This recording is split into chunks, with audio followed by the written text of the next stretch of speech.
کعبۃ اللہ کی چابی کہاں ہے؟ عثمان بن طلحہ کافر تھا، کعبۃ اللہ کی چابی اس کے ہاتھ میں تھی، کعبہ کا متولی تھا۔ جب میرے آقا نے فرمایا کہ کعبۃ اللہ کی چابی کہاں ہے، وہ کعبہ کی چابی لے کر کانپتا ہوا، لرزتا ہوا آگے بڑھا میرے آقا کی طرف۔ میرے آقا علیہ السلام نے کعبۃ اللہ کی چابی اٹھائی، اللہ کے گھر کا دروازہ کھولا، کعبہ کے اندر جا کر نوافل ادا کیے۔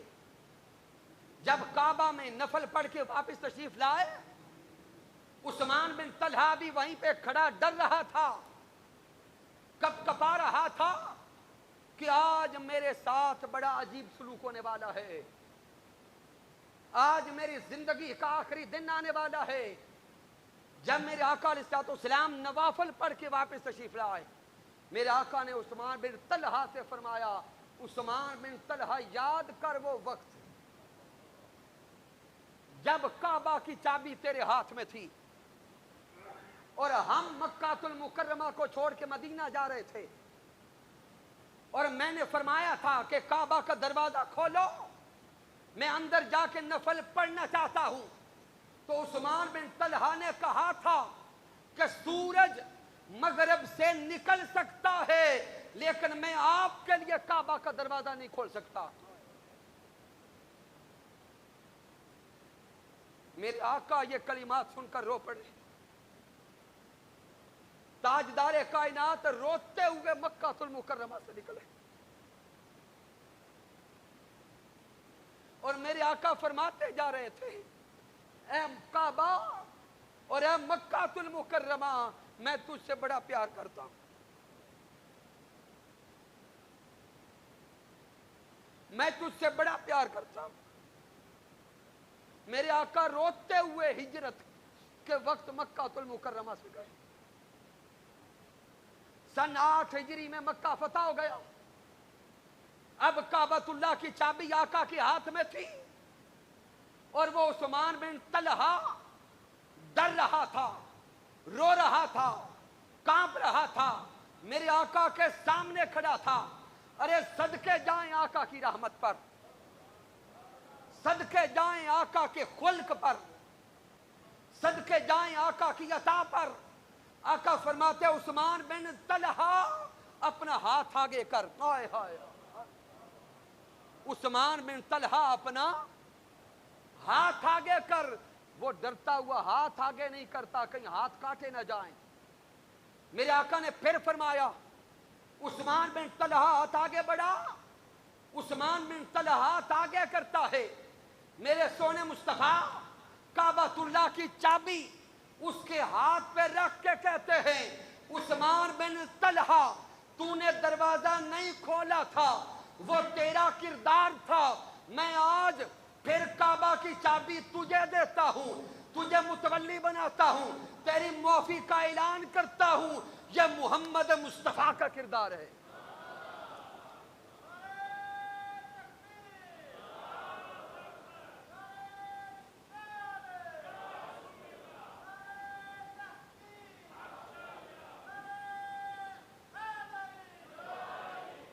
یہ تاجدار کائنات صلی اللہ علیہ وآلہ وسلم کا خلق ہے۔ پھر اب سارے کے سارے دیگر دشمنان ابھی کھڑے تھے، ہر کوئی ڈر رہا تھا کہ آج نہیں بچیں گے، یہاں تک کہ میرے آقا کے ایک جذباتی عاشق، جس طرح جذباتی لوگ ہوتے ہیں، جذباتی عاشق کفار کو للکار کے کہتے ہیں، الیوم یوم الملحمہ، کہ دشمنوں تیار ہو جاؤ، گردنیں اترنے والی ہیں، تم نے ہمارے آقا کو بڑا ستایا ہے،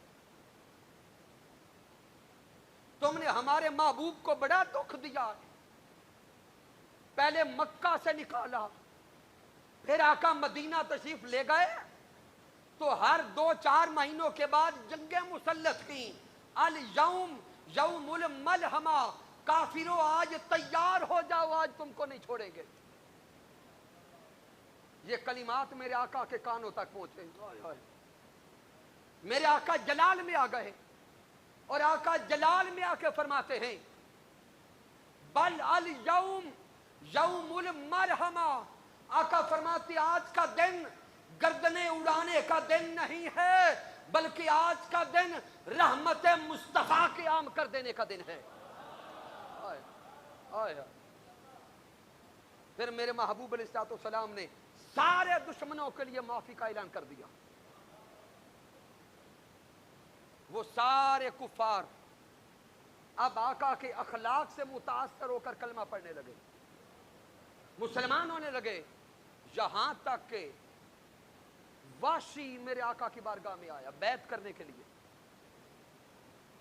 اور وحشی وہ تھا جس نے میرے آقا کے پیارے چچا حضرت امیر حمزہ کو شہید کیا تھا۔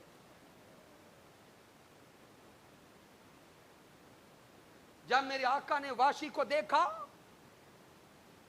تو آقا کو پیارے چچا کی محبتیں یاد آئی، حضرت امیر حمزہ کی وفائیں یاد آئی۔ ادھر آقا نے وحشی کو دیکھا، آقا کی آنکھیں چھما چھم برس پڑی، میرے آقا کی آنکھیں برس پڑی، آقا رو پڑے۔ سارے صحابہ سوچ میں پڑ گئے اور سوچ کر آپس میں کہنے لگے باقی سب بخشے گئے لیکن آقا اس کو نہیں چھوڑیں گے۔ لیکن صدقے جائیں آقا کی عطاؤں پر۔ آقا فرماتے وحشی تیرے ایمان کو بھی قبول کرتا ہوں، تیری معافی کا بھی اعلان کرتا ہوں، لیکن میری آنکھوں کے سامنے نہ آنا، مجھے چچا یاد آئیں گے۔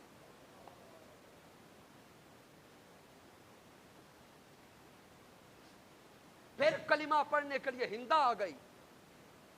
اٹھائیے تاریخ اسلام، اور ہندا وہ تھی جس نے آقا کے چچا حضرت امیر حمزہ کا کلیجہ چبایا تھا۔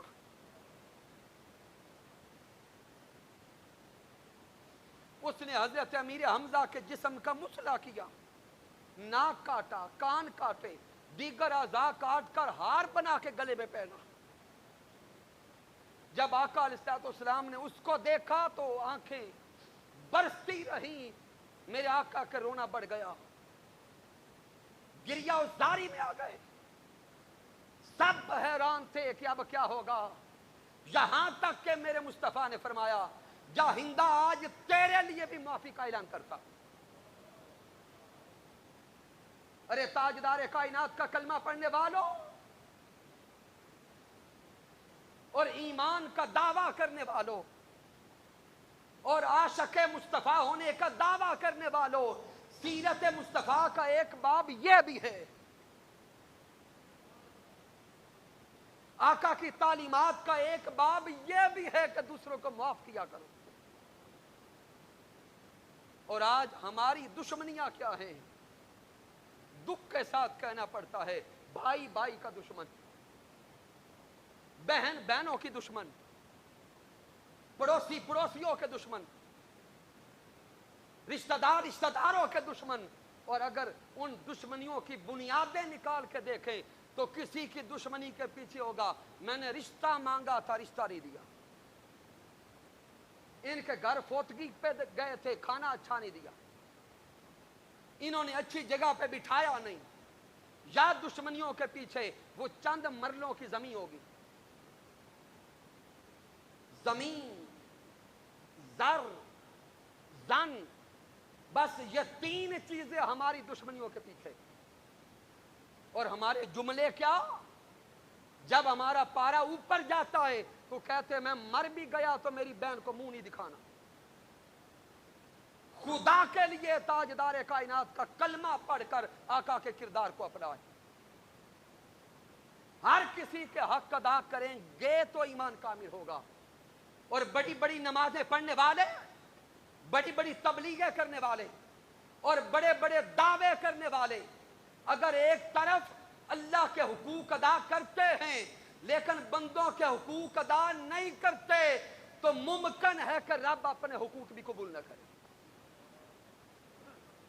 اس لیے آج کے درس عرفان القرآن کا پیغام یہ دینا چاہتا ہوں، آئیے اپنے آپ کو بدل لیں، اپنے انداز حیات کو بدلیں، اپنے کردار کو بدلیں، کبھی بھی زبان سے کسی کو برا نہ کہیں، کسی کو کبھی بھی گالی نہ دے.